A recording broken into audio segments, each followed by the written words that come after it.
All right. Hello, everyone, and thank you for joining today's presentation in the IP Masterclass webinar series brought to you by the SLW Institute. My name is Brian Ness, helping facilitate today's program. Before we begin, a few housekeeping items. If you have any questions during today's presentation, we encourage you to use either the Q&A or chat feature. Also, we'll be sending a follow-up email to each of you that provides a link to the recording of this webinar and a copy of today's PowerPoint. For today's presentation, Schwegman attorney Garrett Hall is going to discuss the USPTO's count system and how it's used to influence and evaluate the performance of patent examiners. Garrett, I'll let you introduce yourself and take it from here. All right, thanks, Brian. And thanks to all who are in attendance. My name is Garrett Hall. I am a patent attorney here at SLW. My practice focuses on patent prosecution and strategic patent portfolio development with an emphasis on electronics and software. So to kick things off this morning, I've got a quote to provide a bit of motivation for what we're going to be discussing today. This is a quote from Dale Carnegie's book, How to Win Friends and Influence People. It's a quote by Henry Ford.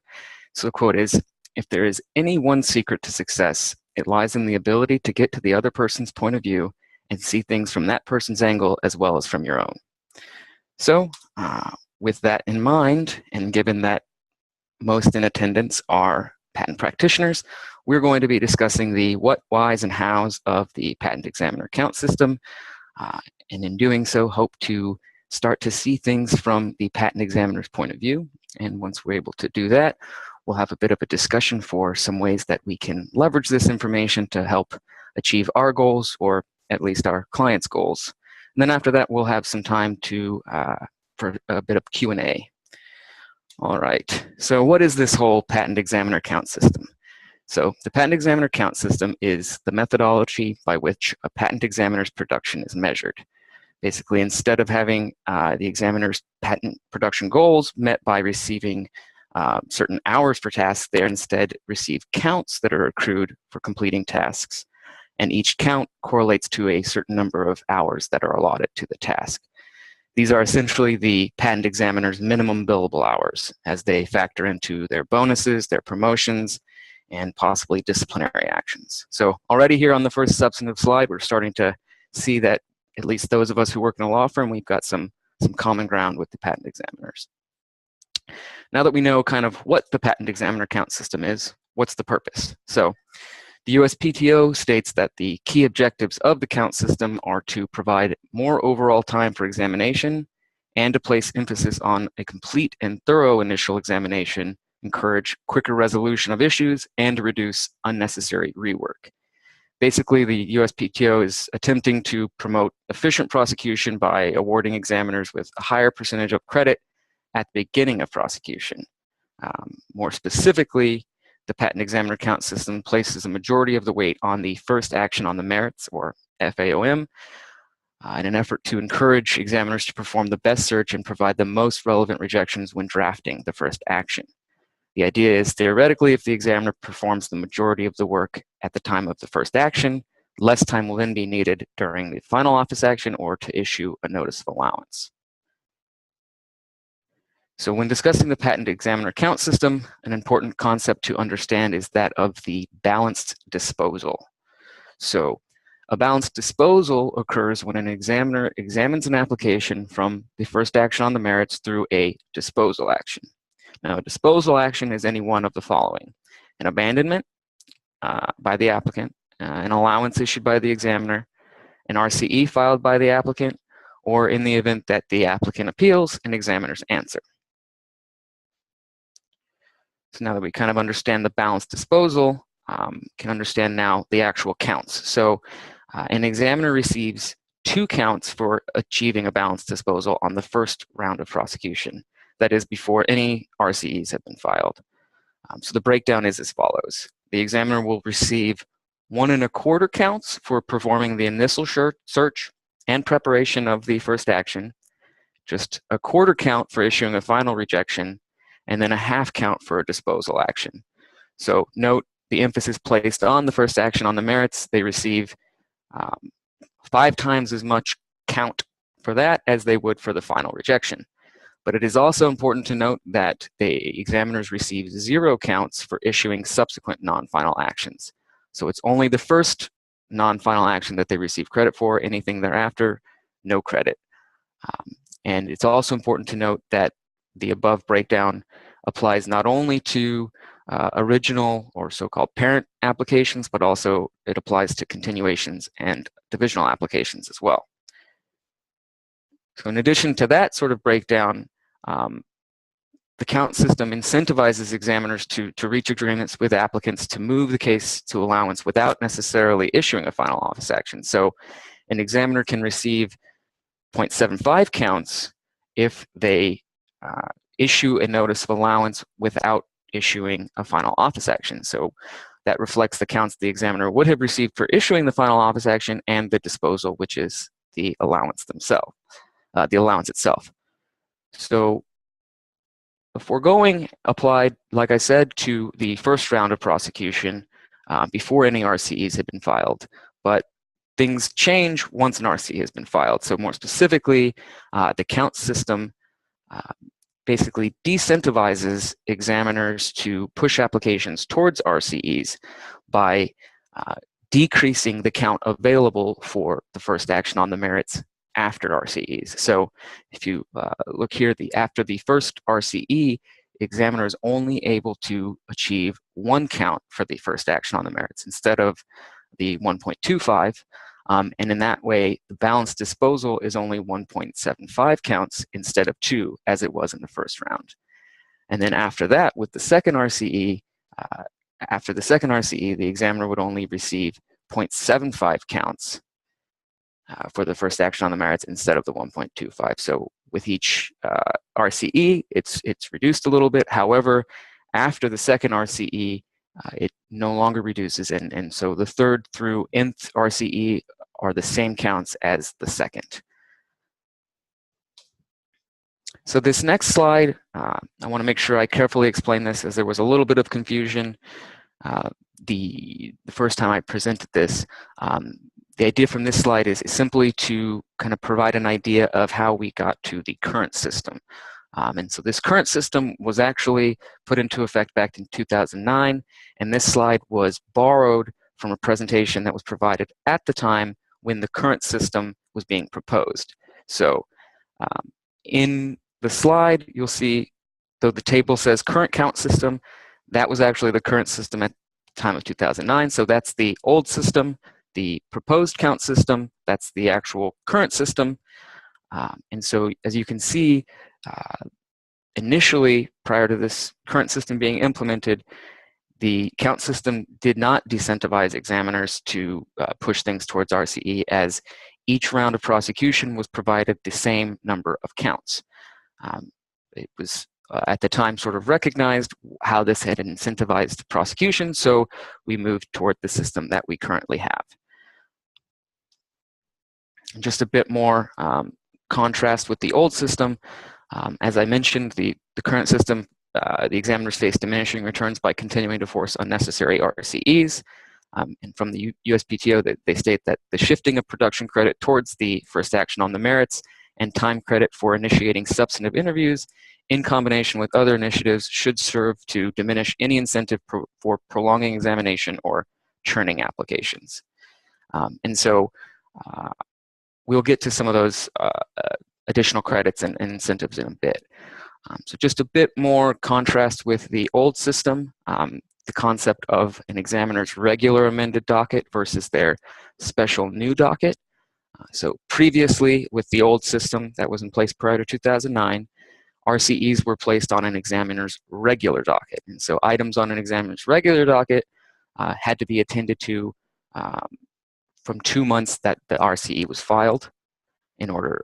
And now, on the current system, RCEs are placed on a special new docket. And so with the special new docket, examiners must act on the application having the oldest effective filing date at least every other pay period. And further, examiners should take up applications that they believe are in a condition for allowance without making them wait their turn.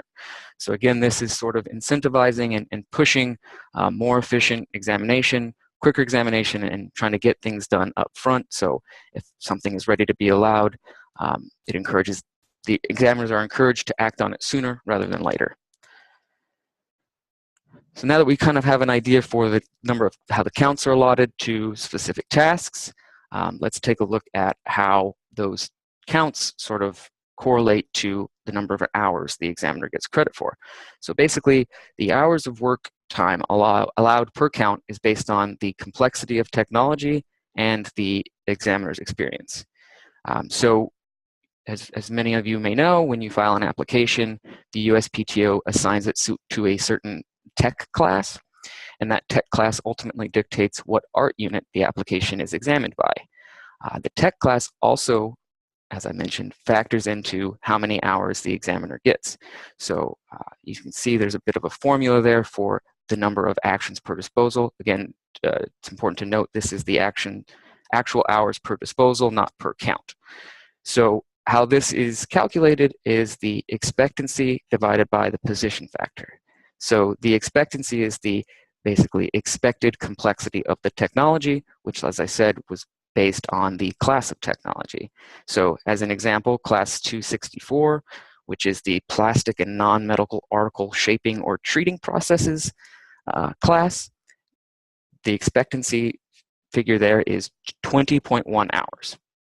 The position factor is based on the examiner's pay grade. So the examiners are federal employees, so their pay scale is that of the government pay scale. And as you can see from these examples, as the examiner moves up in pay scale, their position factor increases, thereby reducing the number of actual hours per disposal that they're credited for. So let's take a quick look at some examples of how this is done. Once again, this is looking at examiners in Art Unit 264, where their expectancy factor is 20.1 hours. So first looking at a junior examiner who is somewhere around a GS7. GS7 is provided a 0.7 position factor. So that means that the examiner has 28.7 hours per disposal. When looking at the first round of prosecution, this would of course be 14.4 hours per count that the examiner is given credit for.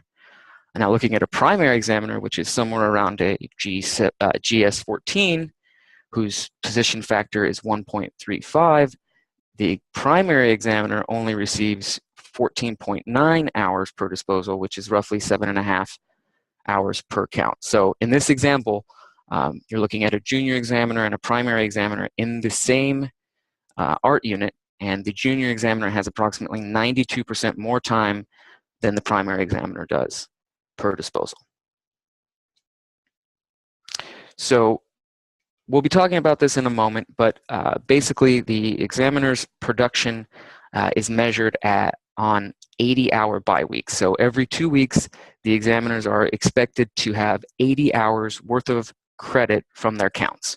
However, you will probably have noted we have not discussed all of the different various communications that you typically see from an examiner. So the examiner is provided some extra credit.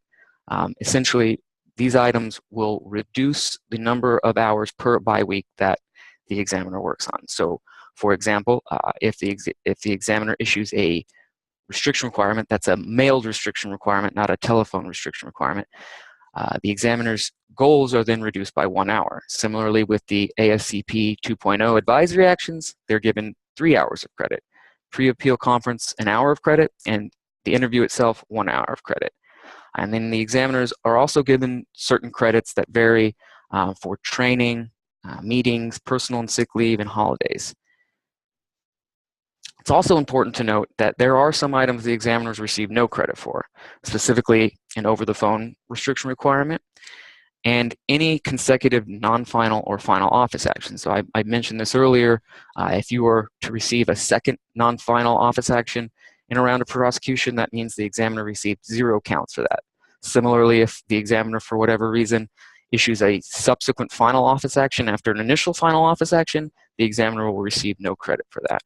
Examiners also receive no credit for advisory actions. So as I previously mentioned, the examiner's production is periodically monitored. In general, their production is measured in 80-hour bi-weeks. So per 2 weeks, they have to have 80 hours worth of count credits. So you figure that out, 80 hours divided by the hours per count to get the minimum number of hours, number of counts required per 2 weeks. So their production is, I guess, assessed on a quarterly basis.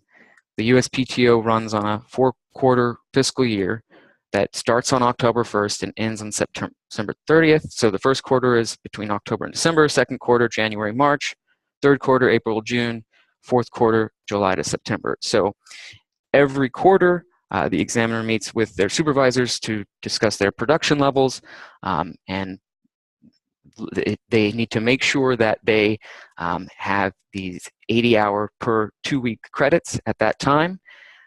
And then on a yearly basis, their production levels are also checked with the same standard. And it's at that time that they can be considered for a promotion or for bonuses, or if things aren't going well, for possible disciplinary actions.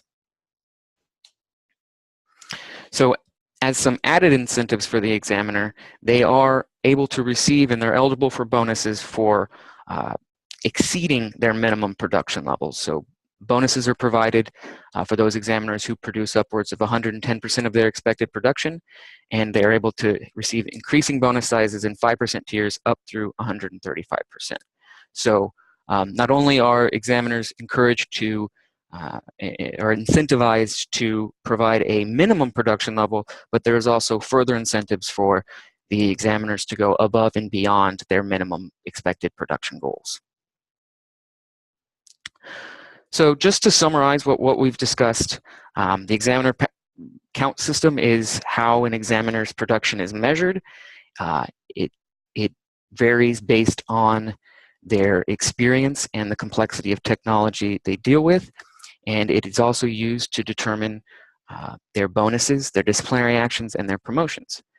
So with that in mind, we should be able to start developing a sense for, or at least start looking at things from the examiner's perspective. We kind of see now how they tick, but what can we do about it? So with that in mind, I've got another quote from How to Win Friends and Influence People. This is actually from Dale Carnegie, and this is actually one of the main tenets of the book. And so here it is, we are to arouse in the other person an eager want. To get what we want from another person, we must forget our own perspective and begin to see things from the point of view of others. When we can combine our desires with their wants, they become eager to work with us, and we can mutually achieve our objectives. So the next few slides are just some ideas to think about for ways that we can, with these examiners' goals in mind, mutually achieve our objectives with the examiner. This is by no means an exhaustive list. It's definitely not a one-size-fits-all set of solutions. And in some cases, it may not be agreeable with clients, but the idea is simply just to get us thinking about certain ways we can start to align our goals with examiners and try and achieve those goals mutually. So the first idea possibly is to propose an RCE to the examiner in an interview after final if you think you and the examiner are close to agreement. I know this is typically default how it happens anyway, but if you are discussing after final an amendment with the examiner and you think it's probably going to push things over the goal line into allowance, but you're still having a little bit of trouble with the examiner, possibly propose an RCE. By doing it this way, instead of the examiner simply just getting the half count for issuing the notice of allowance, the examiner will, in addition to that, they'll be able to get the disposal action credit for the RCE, so that's a half count, and then they'll be able to turn around, issue a notice of allowance, and receive 0.75 credits. So in that way, the examiner has provided extra counts for basically the same amount of work. This again, will be something you need to discuss with your client, whether or not they're willing to pay the RCE fee, but it can be something we can use to our advantage. The next one can sort of be combined with the previous, but just further idea here is to call the examiner to propose amendments and or actually file the amendments in an RCE near the end of the quarter. We discussed how their production is assessed at the end of the quarter, so you will frequently see the allowance rate at the PTO jump up towards the end of the quarter. In some instances, the examiner will reach out to you, but there's no reason why we can't at the end of the quarter start reaching out to them, especially if it's a difficult application and you're having a hard time. You might see some success if you sort of time it correctly here. And like I said, might not work out in every situation. Timing might not be great in certain cases, and it might not be something that your client is okay with, but something to consider. Another suggestion here is to force the examiner to make a subsequent non-final. And so, possibly you were able to convince the examiner that different references are needed, or that your claims are distinguished from the art without making any amendments. So you can force the examiner to issue a subsequent non-final, which they won't receive any credit for. So they're not going to be so happy about doing so. So they might be more likely to indicate that some subject matter is allowable to kind of get an easy allowance count from the next response. And now layered on top of this as a kind of further suggestion, at the time you're able to maybe force the examiner to issue a non-final, maybe you've submitted a response to the initial non-final. You could also call up the examiner with proposed amendments, and that would allow them to avoid the hassle of the no count subsequent non-final, while also helping them to get some credit for the actual notice allowance that they'll be providing. Just a few more quick suggestions here. Another one, and this again you'll need to discuss with your client, but if you're in the first round of prosecution, consider a very early narrow amendment, which might get you to a quick allowance, and then follow up with a con.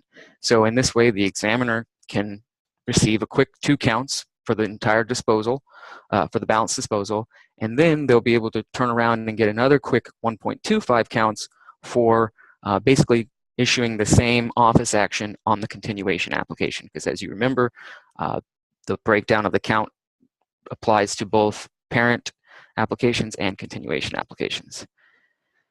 Another thing to consider is possibly filing a continuation application instead of a second RCE. If you look at the costs of those two things, they're pretty comparable. Here on the screen, I've got the costs associated with large entities, so just not much of a difference in cost, but the examiner would receive 1.25 credits for the non-final office action on the con, as opposed to 0.75 counts on the first action after the second RCE. So that kind of might help to get the examiner on your side, help you kind of establish a bit of a rapport and maybe push things to allowance. So that's pretty much it for the presentation. I'm going to see now, I'm going to move over to the questions. The first question I have is, how does the AFCP program play into the balanced disposal count system?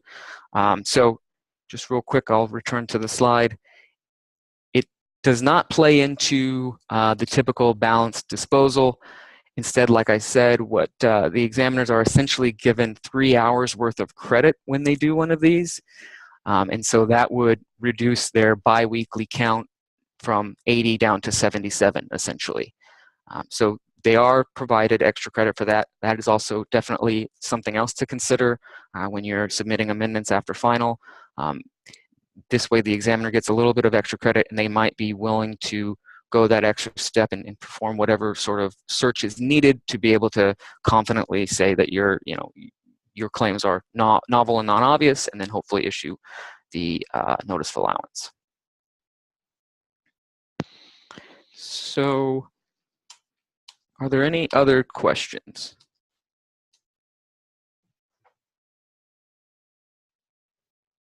So someone asked, what is the downside of filing a con instead of an RCE? Can you please weigh the pros and cons besides the one you gave? So, one of the main things would just be the cost. It's not that much different though. Another would be the timing. If, like I said, you file an RCE, that would be placed on the examiner's special new docket, and they would need to probably attend to that much sooner than they would the continuation application. So by filing a con instead of an RCE, you're probably adding some extra delay to the processing of your application, to the examination process. But other than that, I don't know that there are many other downsides to it. And someone else just asked, does the con case land on the docket of the same examiner? So that is a bit outside the scope of this presentation. However, I've actually looked into this for some other reasons. And most oftentimes, yes, if you do file a con, it will land on the same examiner's desk. The idea there is that they've already done some of the work, so they're sort of, they want to make sure they're getting the same cases and that someone else is not doing over the same exact work. And again, most often what happens is when you file that continuation, it'll be assigned the same tech category as the parent. It'll then get pushed to the same art unit, and then once in the same art unit, it'll get assigned to the same examiner. There are some ways you can try to avoid it going to the same examiner if that was desired, but most oftentimes it does go back to the exact same examiner.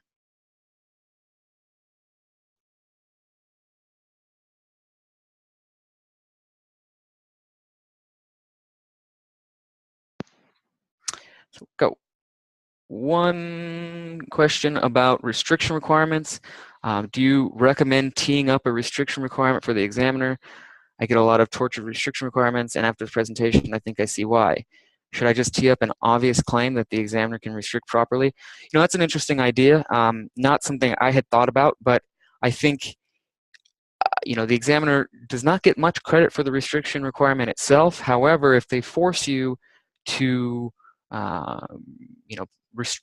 elect one set of claims and maybe force you to file a divisional on the other set of claims, they could kind of maximize their counts. But if they are issuing a restriction requirement, I think the idea, or at least the standard, is that those need to be different enough technologies that different searches are warranted.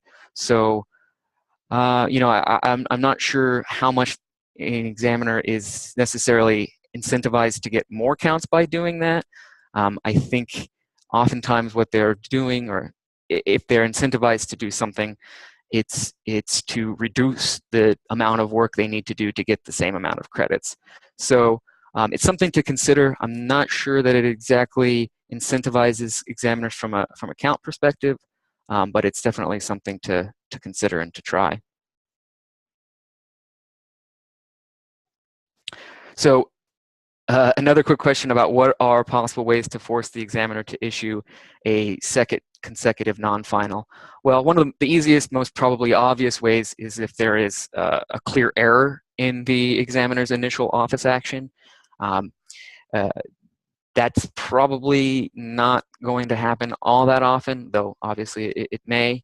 But in general, the best way to force a subsequent non-final is if you are able to convince the examiner that their current set of references, or that your claims are distinguished from the currently cited references without making an amendment. I think that's the important piece. As long as you don't make the amendment, if the examiner then issues a subsequent action changing the rejection or changing the references, that needs to be a non-final rejection. So again, it might be a bit of a rare circumstance that this could occur, but it does happen from time to time. So another question, I have had a case where the examiner changed to another examiner during the middle of prosecution. Who gets credit for which part of that case? Good question. That is not something I'm aware of. I would assume that whatever examiner picks it up starts receiving credit from when they start doing the work. I know from personal experience, when that does happen, usually if it's in the middle of a round of prosecution, the examiner that's taking over the case simply relies on the previous work that had been done. But what I would encourage you to do in that case is to ask the examiner. I find that sort of asking the examiner about the count system and how their production is assessed and that sort of thing, if you start to kind of show concern for, again, their point of view, that kind of brings them to your side. It kind of helps you establish a rapport to them. So, if you're not sure, I would suggest asking them. And every time I've asked about this sort of thing, the examiner has been more than happy to provide me information. And like I said, it kind of starts to get them on your side when you show concern for their objectives and their goals.